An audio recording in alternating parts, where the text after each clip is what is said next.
right, folks, welcome back. This is Hauling the Mail. I am Will. Obviously, my co-host is not here today. He had some personal things come up, so I will be steering the ship today. We'll have a nice, quick sprint lap episode, if you will, to kind of get you through the week and get you ready for Darlington. But first, we're going to talk about Vegas, and to help me do that, we got Devin on the ones and twos. Say hi to the people, Devin. What's up, everybody? So Devin will be chiming in.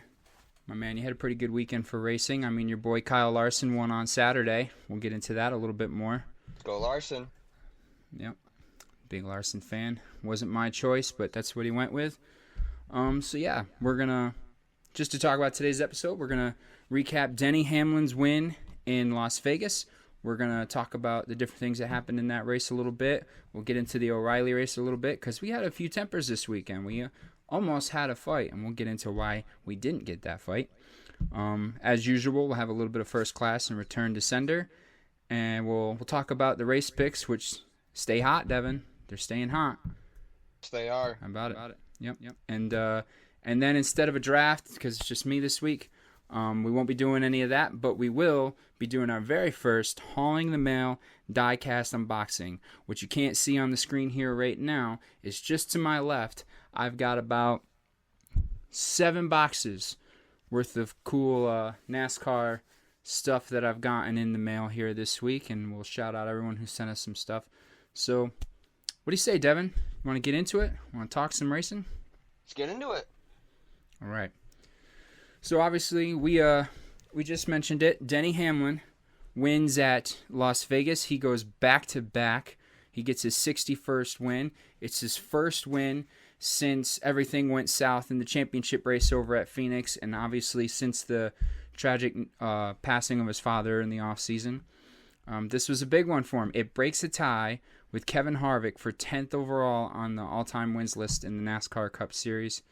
So it's big for him. It was not the most dominant race of all time, even though he led the most laps. He had to come from the back. He had a pit stop penalty where he was speeding along with a couple of his JGR teammates, and he kind of had to work his way from the back to the front. So obviously Denny Hamlin had some work to do. He had to work his way from the back to the front after a pit stop penalty where he was speeding. We've seen that happen to a couple guys, including his JGR teammates. They had some pit road woes, and they had to work through the field a little bit. So, but overall, Toyota was the dominant car of the day. Devin, I know Kyle Larson didn't quite get the finish you were looking for. Yeah, he was looking good in the first couple of stages. I mean, I didn't get to watch the first stage, but watching him in stage 2, he was looking pretty good. But watching stage 3 and seeing him go down the pack just a little by little was not fun.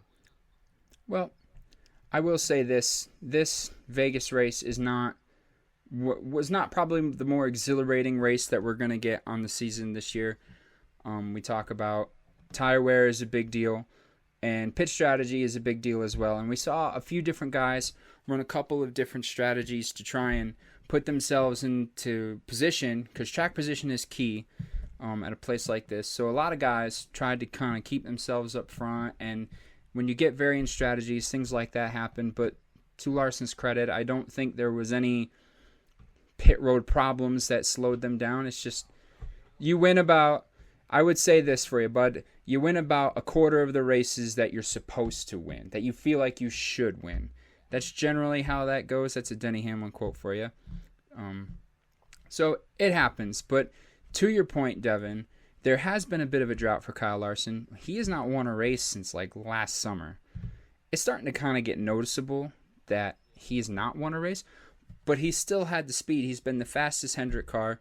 And talking about this Vegas race, Hendrick showed a lot to me. If you watched last week, I mentioned on the episode, I kind of more or less issued a challenge to Chase Elliott and saying, we've seen speed from Hendrick at this place. Larson has good numbers here. William Byron has good numbers here, but this is not in particular Chase Elliott's best racetrack. So I kind of issued this challenge about, okay, we have a new Chevy body, but Chase Elliott, who everyone is regarding as a championship contender because of his consistency, is not always that good here, and it would be good to see him kind of be more in line with what those other two guys were. Alex Bowman was kind of the exception to the rule because he unfortunately was unable to race again this week due to his vertigo. Justin Allgaier filled in and had some struggles. But at least for Hendrick, it was good to see that they had the speed and that they were in contention for the race. It just, for whatever it's worth, from the beginning of the weekend, seemed like this was kind of Toyota's and JGR's to lose. So, take some solace in that. So for our Chase Elliott fans, obviously, you had a little bit of hope at the end of the race. You saw him finish P2, and I think TV was kind of drumming up this idea that, like, hey, he's kind of closing in. He might be able to make this interesting towards the end, but I don't think it was going to quite be there without another caution. It was nice to see that they went to the track with a fast car, and while they did make a mistake on pit road, they had a slow pit stop at one point. They lost some spots. They made up for it later on.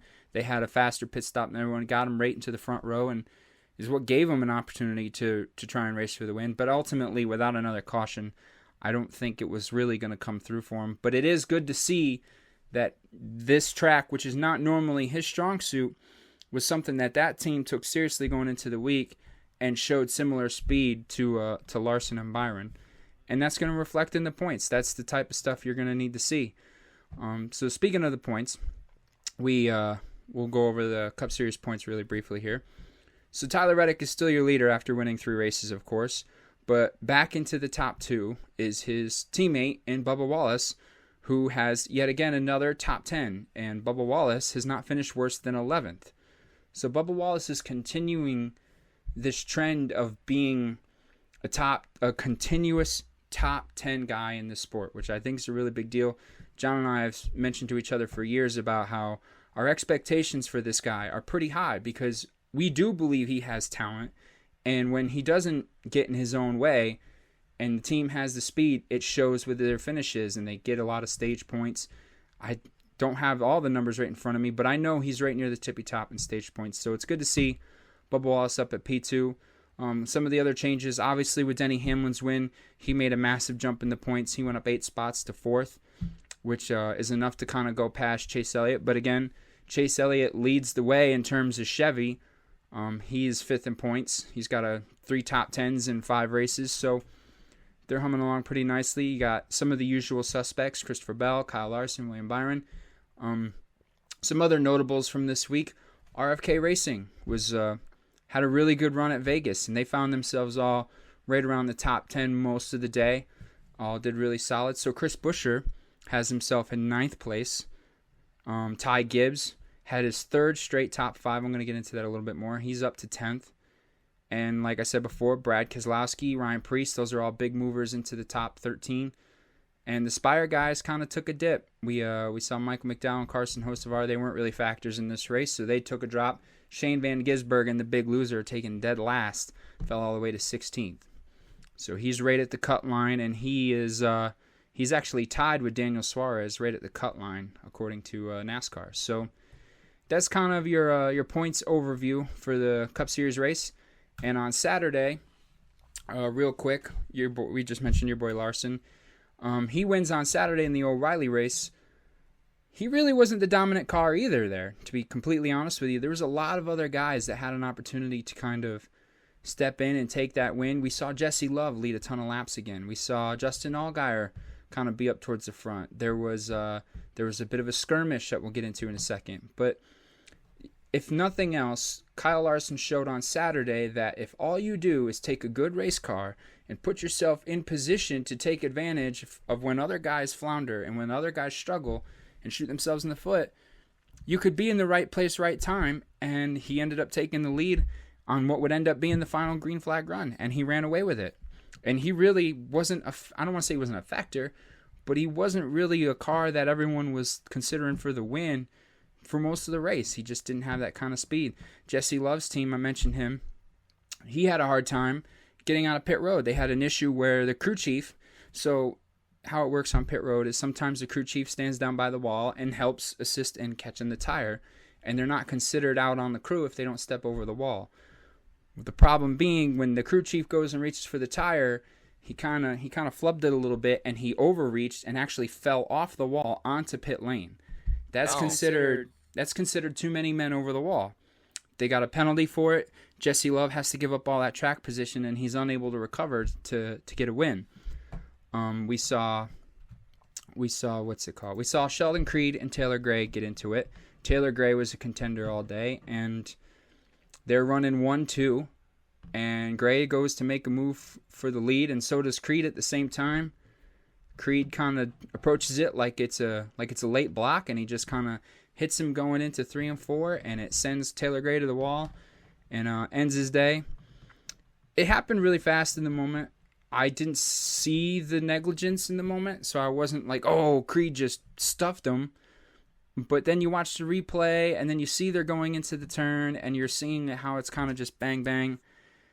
At best, it's a racing issue. Otherwise, like the broadcast is kind of displaying, it was kind of a low-end move on Sheldon Creed's part. Kind of no-win scenario, but, we're not going to get the fight there, apparently. But a man can dream. You hate it for Taylor Gray. That's a guy that's in desperate needs for some of these finishes that they're not getting, and to take down in the dumps there. Sam Mayer was another one. He won the pole for this race. He had some kind of mechanical issue that showed up at the end of stage 1, and he went into the pit of misery, and we never saw him again.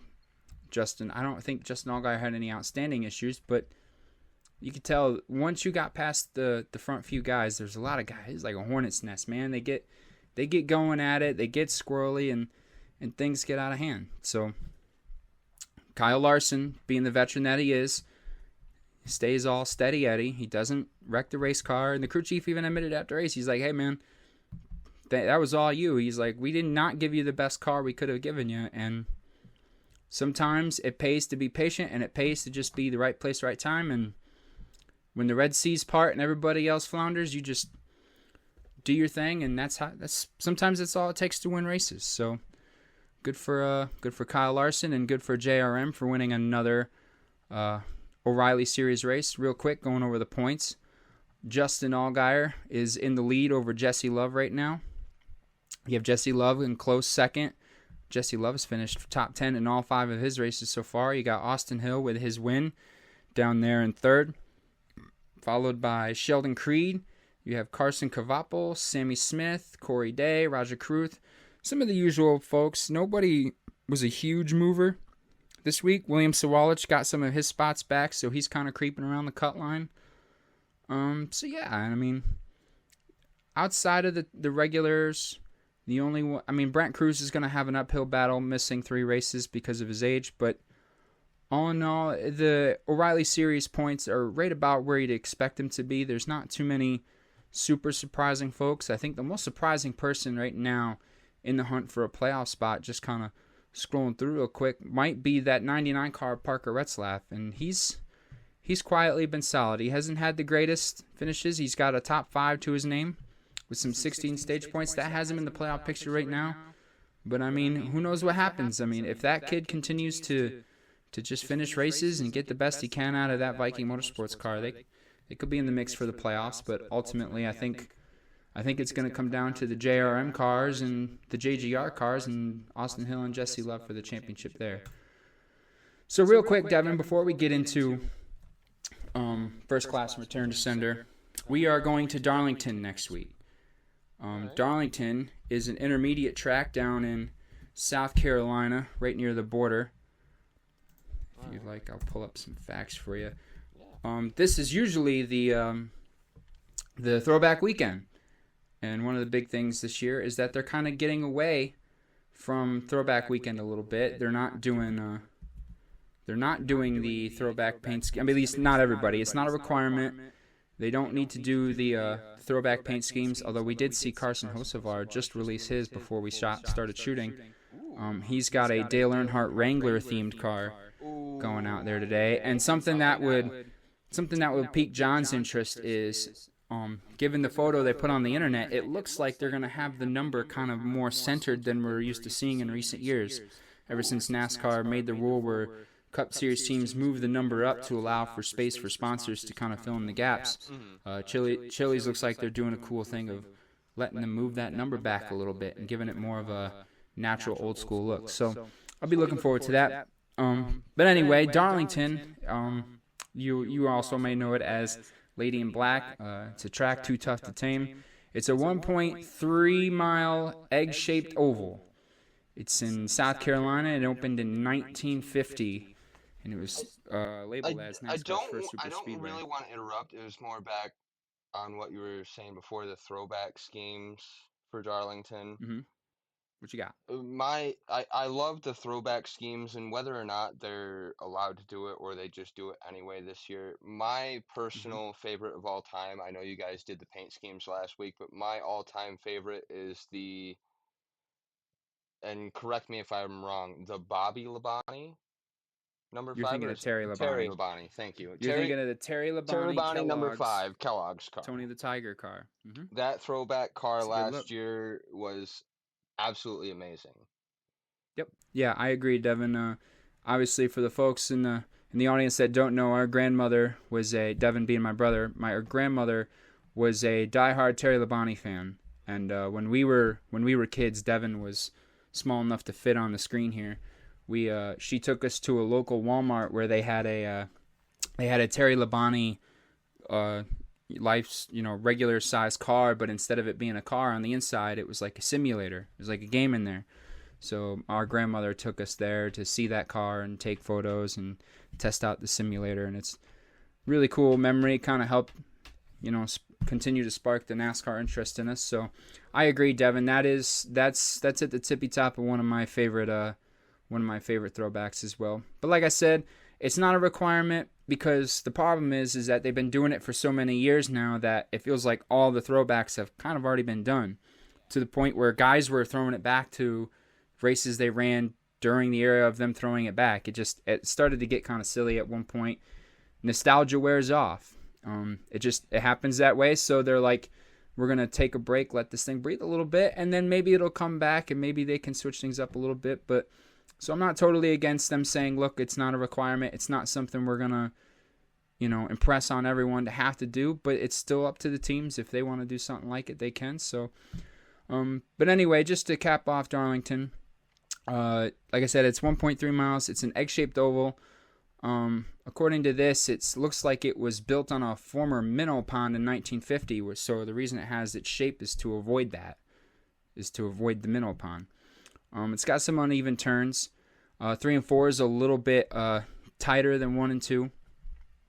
And the banking is around 23 to 25 degrees. So Darlington's always up for it's more blue collar racing. We're gonna see some bumping.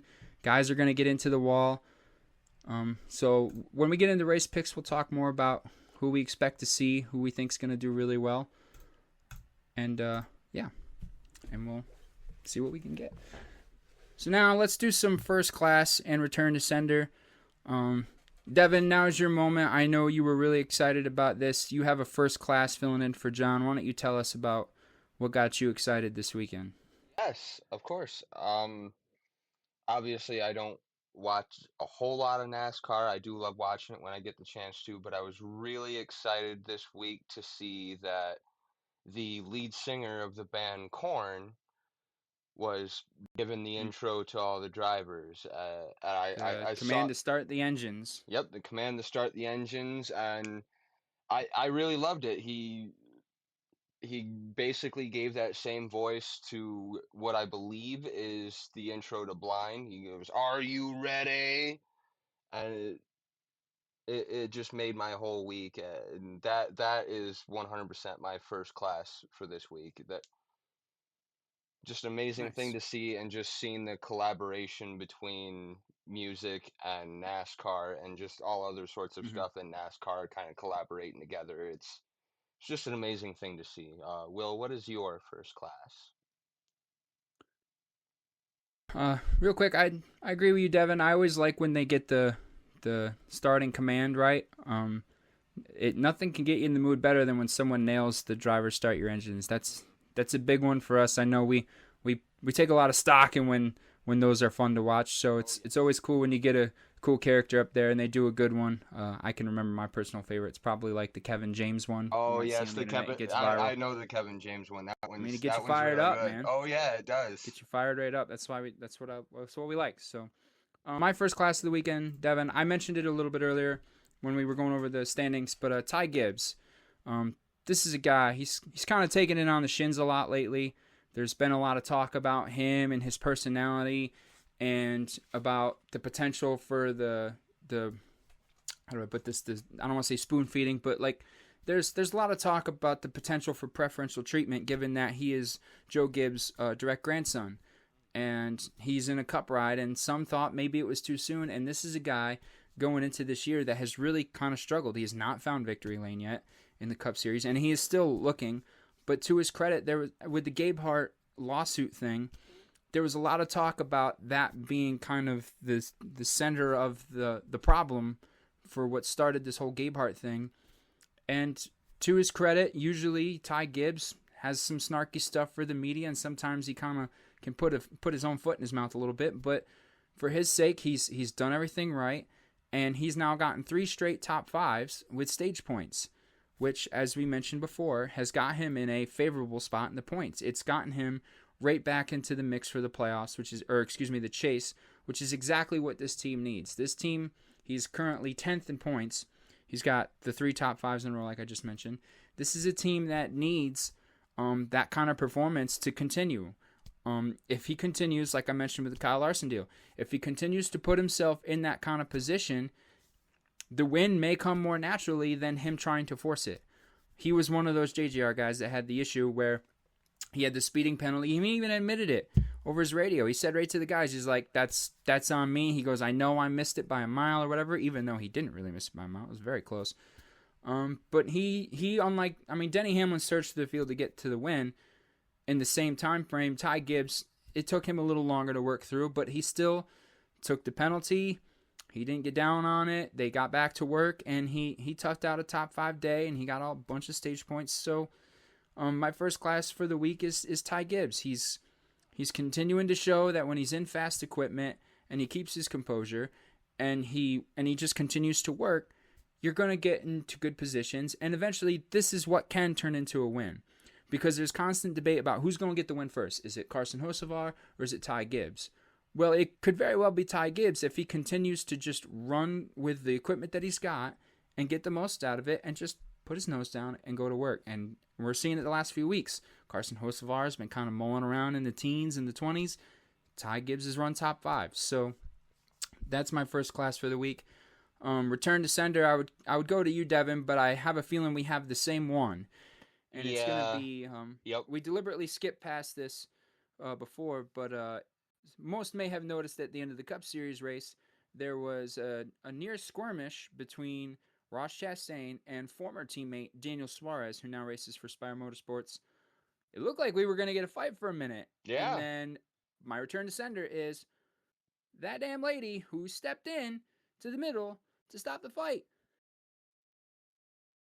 Lady, get the fuck out of the way. We want to fight. Now I only saw so much of that. Was that a lady that worked for the venue, or was she just like a random? I looked into it, and I apologize, I forget her name. I heard it this morning. She is a PR rep for Ross Chastain. So, but from what I've heard, it sounds like she's a pretty notable one, and according to certain people, like the fellas on the Teardown, if you get a chance, listen to the Teardown. They can break it down a little bit more. That lady is his PR rep, and she is not to be trifled with. She could put you in your place. That being said, lady, come on. We need the fights. I'd like to believe that Ross Chastain getting in a fight wouldn't hurt his PR. Now, he might have to pay a fine because NASCAR is lame like that. But I think I speak for everyone where it's like these guys are former teammates.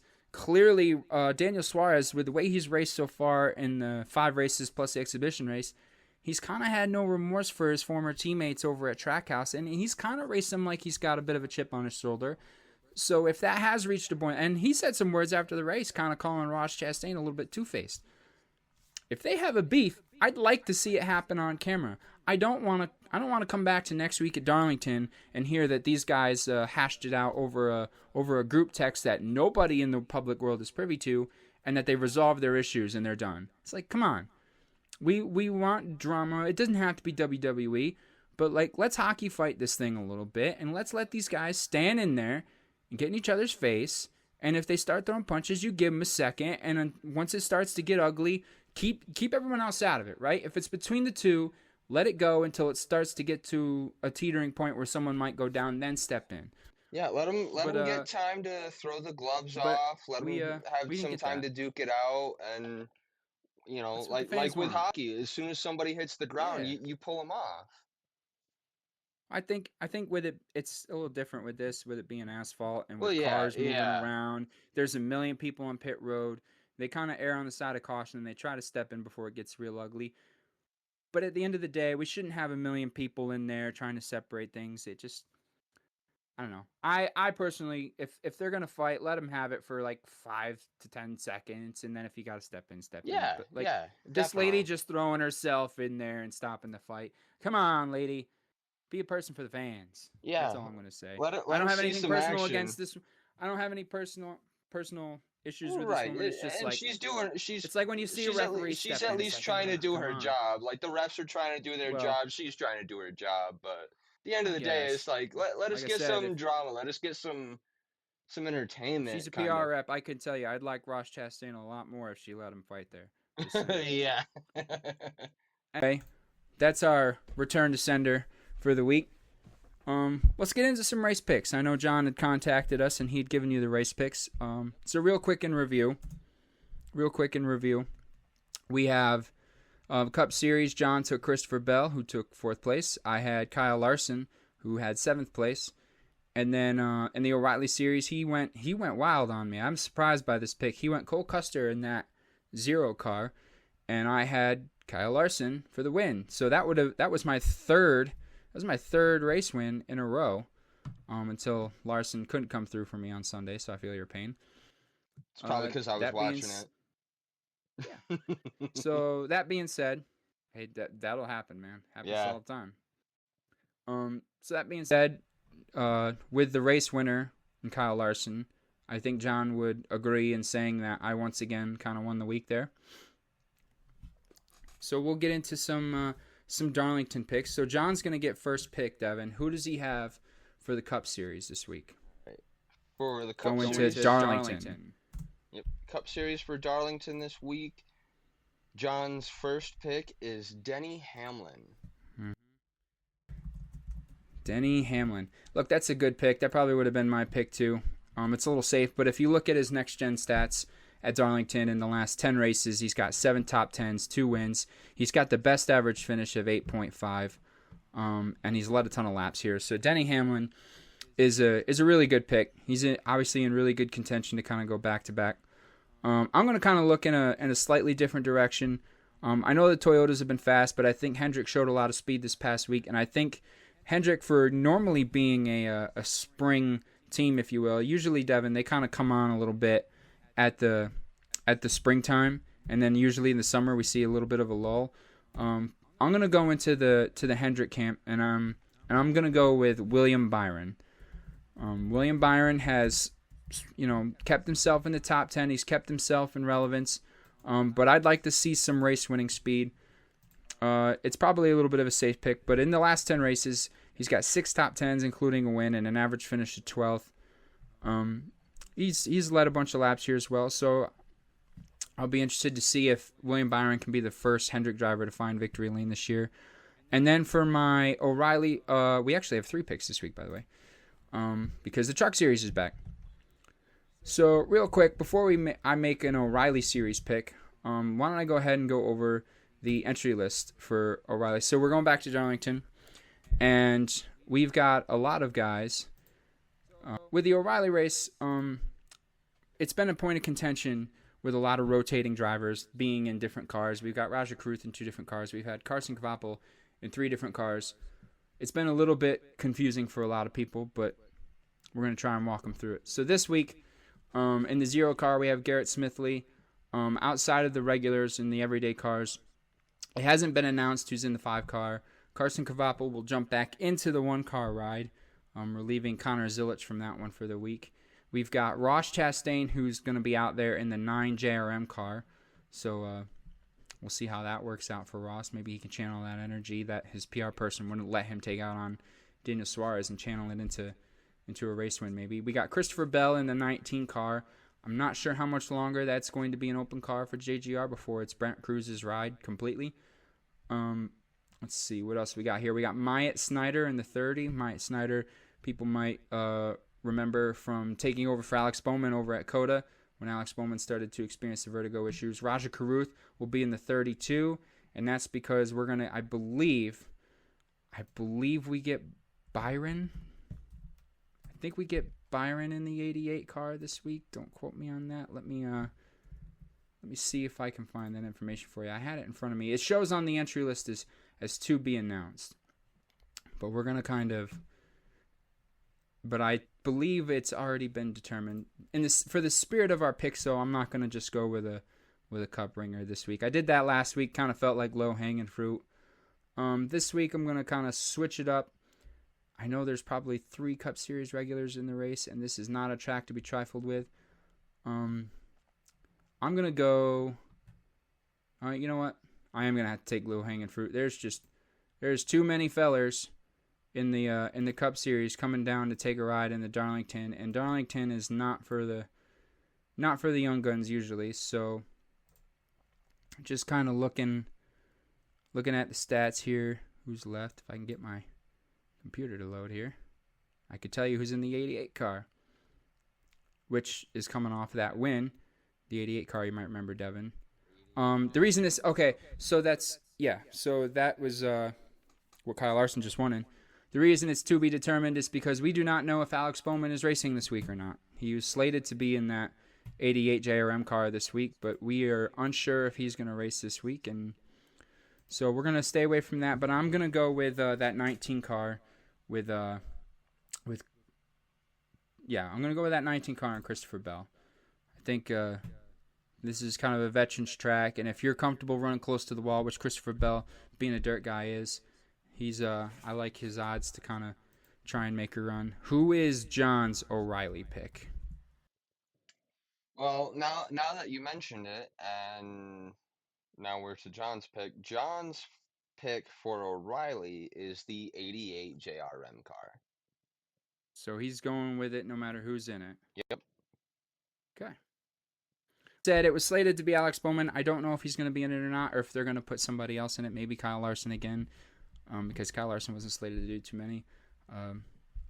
Who knows? We'll see. Maybe it's one of the other guys, Chase Elliott, William Byron. But it's never a bad pick to take a JRM car. And real quick, Devin, before you make a Truck Series pick, for John, I'll just go over some of the notables for that one. We got William Sawalich in the 1 truck. We got Corey Heim coming back once again in the 5 truck, so maybe it'll be Heim time this week. Connor Mozak will be in the 7 truck for Spire Motorsports. We've got, let me go down the list here. We got the 25 for the colleague Ram truck is going to be Corey LaJoy, who's doing a throwback to his dad, Randy LaJoy. So that'll be a cool truck to see out there. And let's see, we got Ross Chastain in the 45 for Niche Motorsports.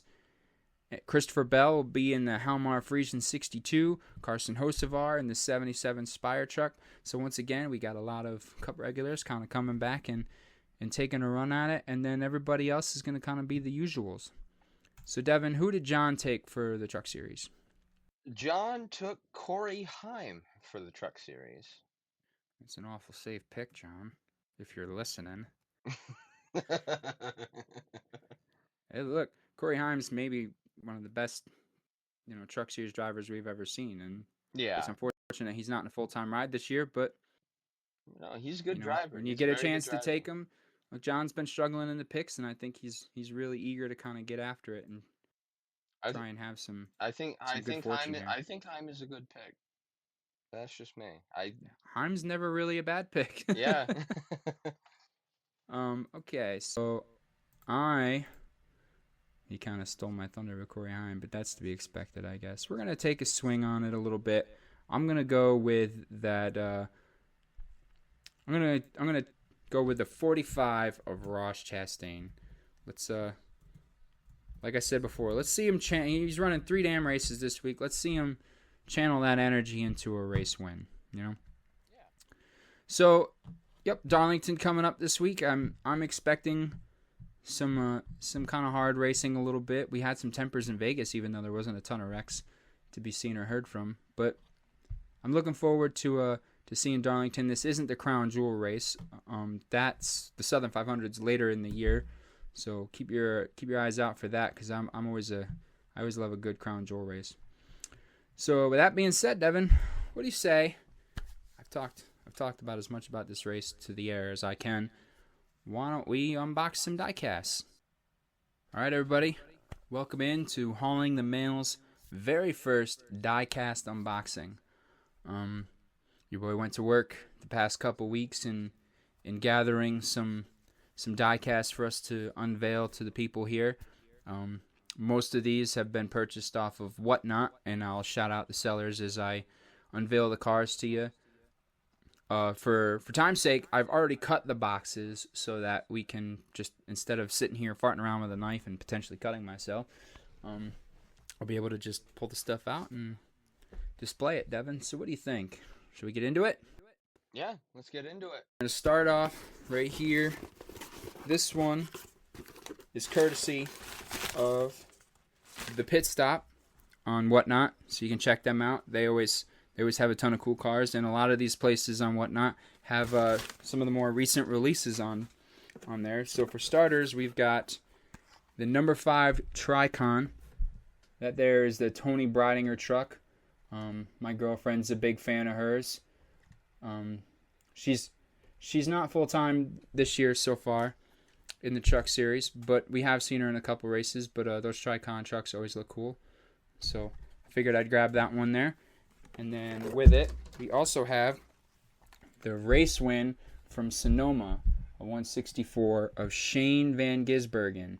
You can kind of see the confetti there on the hood. That's the 88. I love the Red Bull cars, Devin. I don't know The about Red you. Bull, man. I love the Red Bull cars. I know They're John's a big always fan of the Red Bull look. So I saw that one. I thought that would be a cool piece. So we have that. We also have one more from the Pit Stop here. This one I'm pretty excited about. This one, too, is a race win from 2025. This one, however, is a 124. And I believe it's a color chrome finish. So we have, I'll actually pull this one out of the box so folks can see this one. So this one is a race win car from Nashville last year. This is a 1 of 60, Devin. 1 of 60. So this is DIN 55. For those that don't know, when you're looking for DIN numbers, there's a number inside the window, and a lot of people like to match up the DIN number with the car number or get the very first one. So this is Ryan Blaney, color chrome, race win from Nashville. I saw the gold kind of shine from the Menards yellow color, and I was like, man, that is too cool. It kind of reminds me of like those hollows that you get from like Pokemon cards, where they got that reflectiveness on them and stuff. Yeah. That's so this really one, cool. This is one of the big ones of the day. Our biggest one I'm going to save for last, Devin. But yeah, so there's a 164 Ryan Blaney. So those 3 cars were courtesy of the Pit Stop. So shout out to those guys over there. I got another 120. Should I go with the 124? What else do I got here? We're actually going to switch things over. This is a 124 I got courtesy of Highline Diecast Collectibles. This is not a newer car. This is a bit of a throwback. Pull it out of the box here. I'm going to make a great big mess for me to clean up here before my girlfriend wants to kill me. But that's what the Tony Bridinger car is for, am I right? So this one here is, as I toss the box into the stratosphere, is a 2004 Monte Carlo Dale Earnhardt Jr. Taco Bell car. Ooh. Yeah. Liv Moss. Love the purple. Live Moss, that's right. Think outside the bun.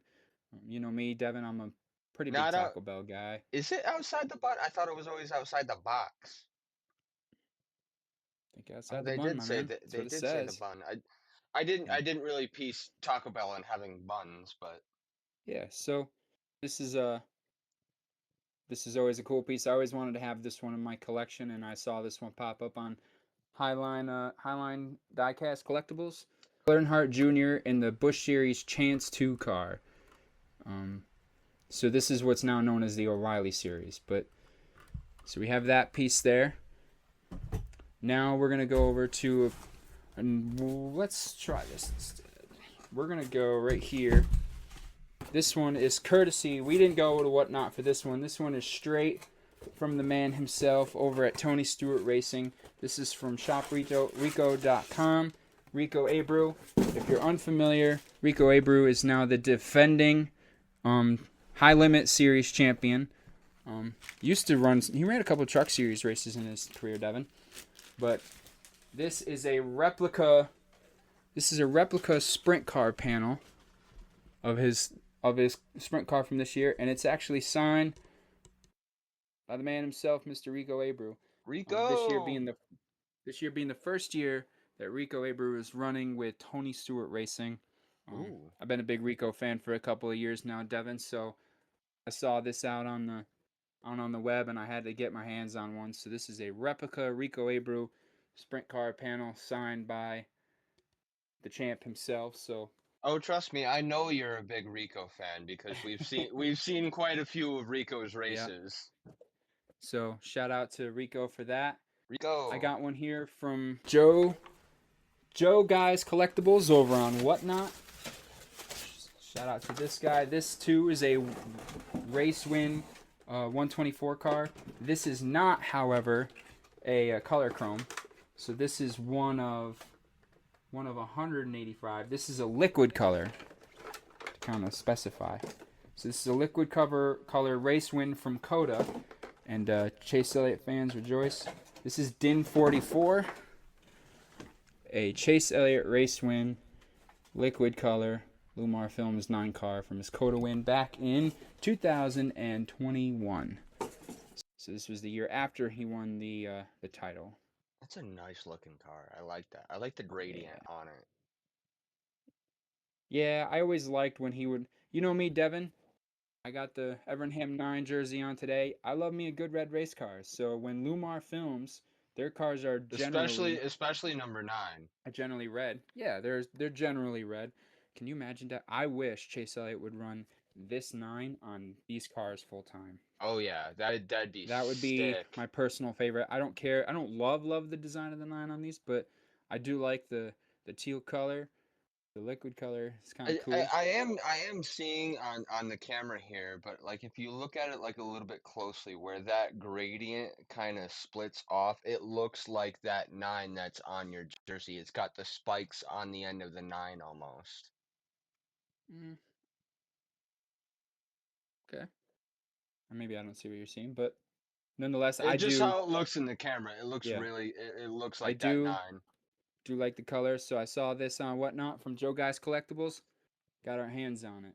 Nice. So shout out to them. And then this one, Devin, the one you and I have been talking about for a while. This has been a big one in the diecast community.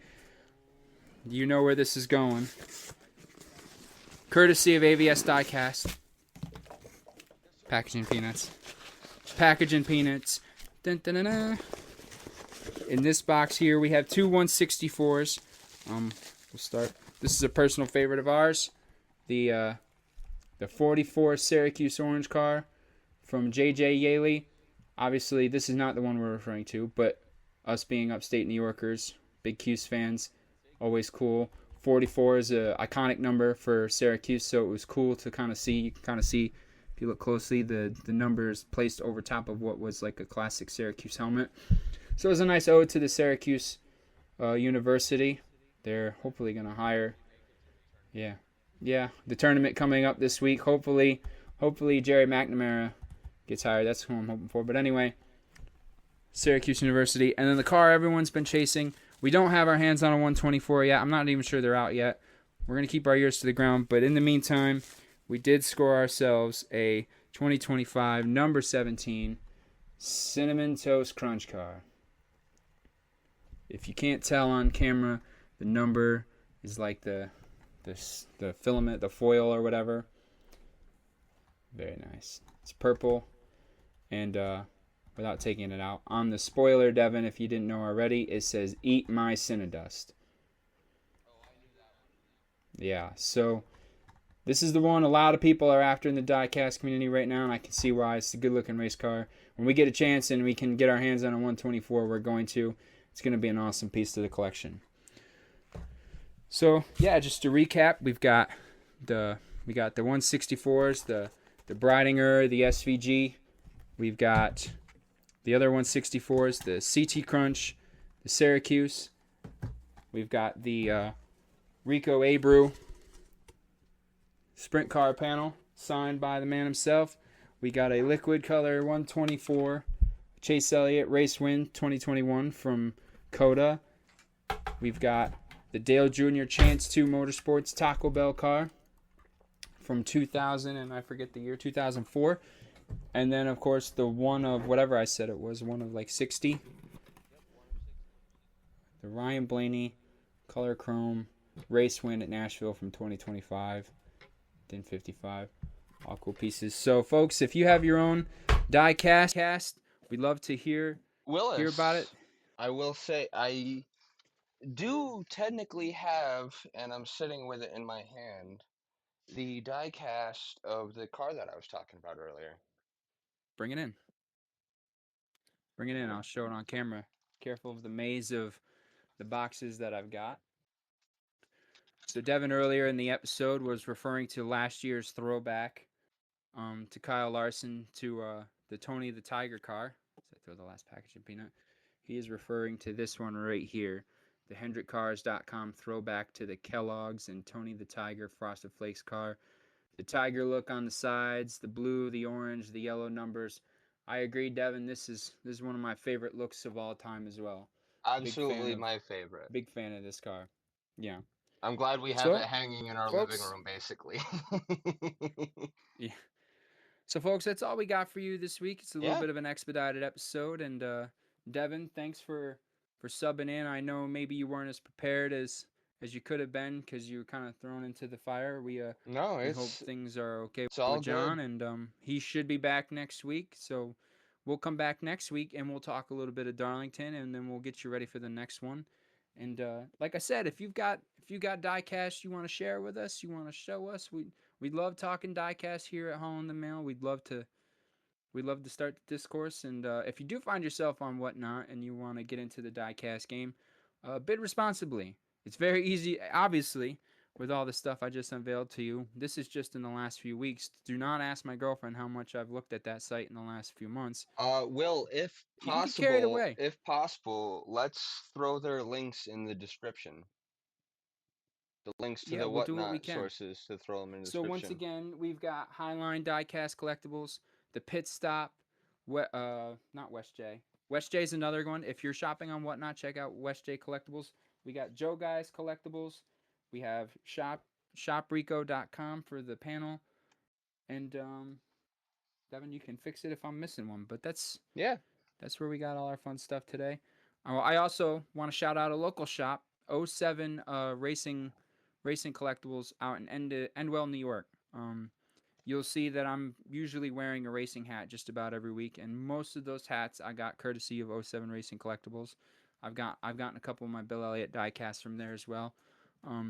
Longtime shop owner, really good guy. I've talked with him a little bit, and he's got a really cool place. He got a mom and pop NASCAR store. You don't see a lot of those, especially nowadays. So it was really cool to kind of see his shop and check out all the cool stuff he's got there. So if you find yourself in the upstate New York area, maybe on Mother's Day weekend when you're at Watkins Glen, definitely go to Endwell, New York and check those guys out.